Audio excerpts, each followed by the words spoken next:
Hello guys, welcome back to our page in search of cinema. So మనం ఇంతకు ముందు వీడియోస్లో డిస్కస్ చేసుకున్నట్టు writing is the foundation of cinema. So మనం ఈ రైటింగ్ స్టేజ్లో మన స్టోరీని ఎంత స్ట్రాంగ్గా అయితే మనం రాసుకుంటామో మనకి వచ్చే final output and final result అనేది కూడా అంతే స్ట్రాంగ్గా ఉంటుంది గైస్. సో మనం ఈరోజు ఈ వీడియోలో రైటింగ్ గురించి అయితే డీటెయిల్డ్గా విత్ సినిమా టర్మినాలజీ అయితే తెలుసుకోవడానికి ట్రై చేద్దాం గైస్. సో మీలో కానీ ఎవరైనా రైటర్ ఉండుంటే మాత్రం ఈ వీడియోని స్కిప్ చేయకుండా ఎండ్ వరకు అయితే చూసేసేయండి. మంచి ఇన్ఫర్మేషన్ అయితే దీంట్లో ఉంటుంది. సో ఇంకా లేట్ చేయకుండా మనం వీడియోని అయితే స్టార్ట్ చేసేద్దాం guys.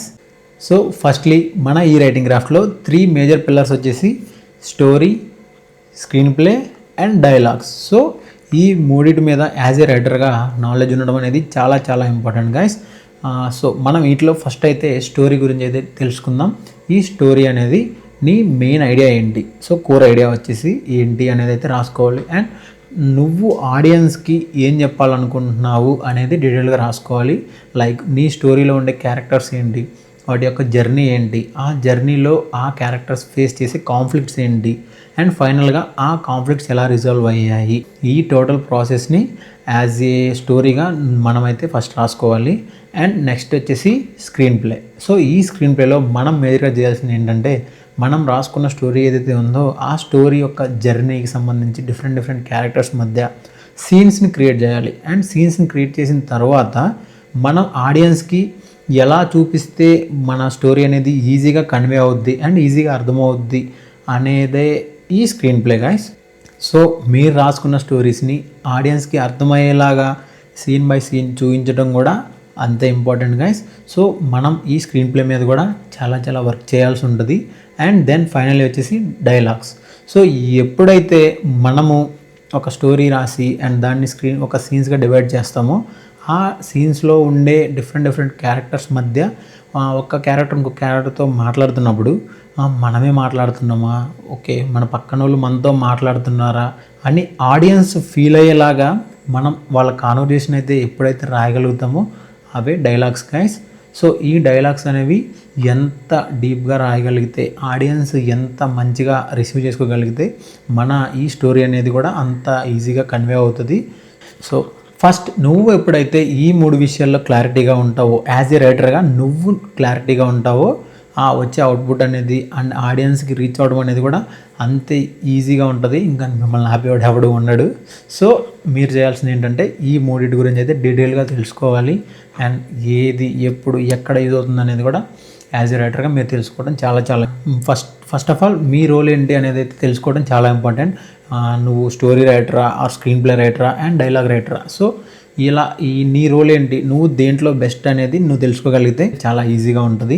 And at the same time మీ టాలెంట్ని మీరు గుర్తించగలిగారంటే పక్కన వాళ్ళు చూపించడం పెద్ద కష్టమేం కాదు.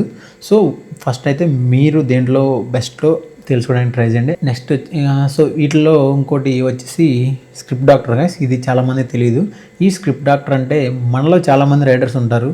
సో మనం రాసిన స్టోరీస్ని ప్రొడ్యూసర్స్ చుట్టూ తిరిగి ఫైనల్గా మన కాన్సెప్ట్ ఎప్పుడైతే ప్రొడ్యూసర్స్కి నచ్చుతుందో దెన్ మన స్టోరీలో కొన్ని వీక్ పాయింట్స్ ఉన్నా లేదా మన స్టోరీ లైన్ అనేది కానీ ఏదన్నా కొంచెం వీక్గా ఉంటే మన ప్రొడ్యూసర్ దగ్గర ఉన్న బెస్ట్ రైటర్స్ని పిలిచి వాళ్ళ చేత స్టడీ చేయించి మన స్క్రిప్ట్ని బెటర్ చేయడంలో ఈ చాలా మేజర్ రోల్ ప్లే చేస్తూ ఉంటారు ఈ స్క్రిప్ట్ డాక్టర్స్ అనేవాళ్ళు. సో వన్స్ వాళ్ళ హెల్ప్తో మన స్టోరీ అనేది చాలా స్ట్రాంగ్ అవుతుంది, కొన్నిసార్లు బిస్కెట్ అవుతుంది, అది వేరే విషయం. సో ఇలాగా మనం స్క్రిప్ట్ డాక్టర్స్ అనే వాళ్ళు ఉంటారు. అండ్ దెన్ సో నెక్స్ట్ వచ్చేసి రైటర్ రాసుకున్న స్టోరీని అండ్ రైటర్స్కున్న బర్డెస్ని తగ్గించడానికి ఉన్న వన్ అండ్ ఓన్లీ ఆప్షన్ వచ్చేసి co writers and assistant writers. So వీళ్ళు ఎవరైతే ఉన్నారో మన రైటర్ రాసుకున్న స్టోరీకి సంబంధించిన రీసెర్చ్ చేయడంలో అండ్ సీన్స్ని డెవలప్ చేయడంలో, సీన్స్ని ఇంకా బెటర్ చేయడంలో కానీ అండ్ మనం షూట్ చేసే టైంలో స్పాంటేనియస్గా డైలాగ్స్ని ఇంప్రూవ్ చేసి అండ్ డైలాగ్స్ని ఇంకా బెటర్ చేయడంలో మన ఈ కో రైటర్స్ అండ్ అసిస్టెంట్ రైటర్స్ అనేవాళ్ళు చాలా మేజర్ రోల్ ప్లే చేస్తూ ఉంటారు గైస్.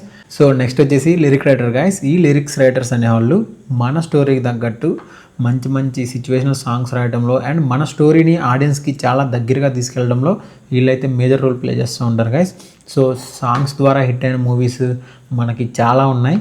సో ఈ సాంగ్స్ రాయటం కూడా చాలా ఇంపార్టెంట్ గైస్. అండ్ ఫైనల్లీ వచ్చేసి అడాప్షన్ రైటర్స్. ఈ అడాప్షన్ రైటర్స్ అనేవాళ్ళు ట్రూ ఈవెంట్స్ని చూసి ఇన్స్పైర్ అవటం కానీ అండ్ బయోపిక్స్ రాయటం లేదా నొవెల్స్ ఉంటాయి కదా, నొవెల్స్ సమ్ బుక్స్ చదివి ఆ బుక్స్ని నుంచి ఇన్స్పైర్ అయ్యి ఆ స్టోరీస్ రాయటం, ఇవన్నీ comes under adaptation writers. So వీళ్ళంతా ఇలా డిఫరెంట్ రూల్స్ అయితే ఉంటాయి గైస్. సో ఈ అడాప్షన్ రైటర్స్లో రీమిక్స్ రాసే వాళ్ళు కూడా ఉంటారంటారా? నాకైతే తెలీదు. మీ ఎవరికైనా తెలిస్తే కింద కామెంట్ చేయండి. సో జోక్స్ అపార్ట్, ఇవి మేజర్ రోల్స్ వచ్చేసి ఇవి గాయస్. సో ఫైనల్లీ మీరు ఎవరైనా రైటర్ అవ్వాలనుకుంటే మాత్రం ఈ రోల్స్ అన్నిటిని ఒకసారి తెలుసుకోవడం చాలా ఇంపార్టెంట్. సో నేనైతే వీడియోస్లో ఈ రైటింగ్ క్రాఫ్ట్కి సంబంధించి నాకున్న నాలెడ్జ్ని అయితే షేర్ చేస్తున్నాను గైస్. ఇఫ్ ఇన్ కేస్ దీంట్లో ఏమైనా చిన్న మిస్టేక్స్ ఉంటే నాకు డిఎం చేయండి అండ్ నెక్స్ట్ వీడియోస్లో అయితే కరెక్ట్ చేసుకుంటాం. సో గాయస్, నెక్స్ట్ మనం అయితే అప్కమింగ్ వీడియోస్లో log line, synopsis, final draft and structure, different types of structures in writing, ఇవన్నిటి గురించి అయితే డీటెయిల్గా తెలుసుకుందాం guys. So please support us. మీకైతే మంచి ఇన్ఫర్మేషన్ ఇవ్వడానికి అయితే ట్రై చేస్తూ ఉంటాము. మన ఇన్ఫర్మేషన్ కానీ మీకు నచ్చినట్టయితే మన వీడియోని లైక్ చేయండి అండ్ మన ఛానల్ అయితే సబ్స్క్రైబ్ చేసుకోండి guys. And if information valid అనిపిస్తే మీ ఫ్రెండ్స్కి మన ఛానల్ని షేర్ చేయండి. మీ సపోర్ట్ చాలా important guys. Thank you so much. జై హింద్.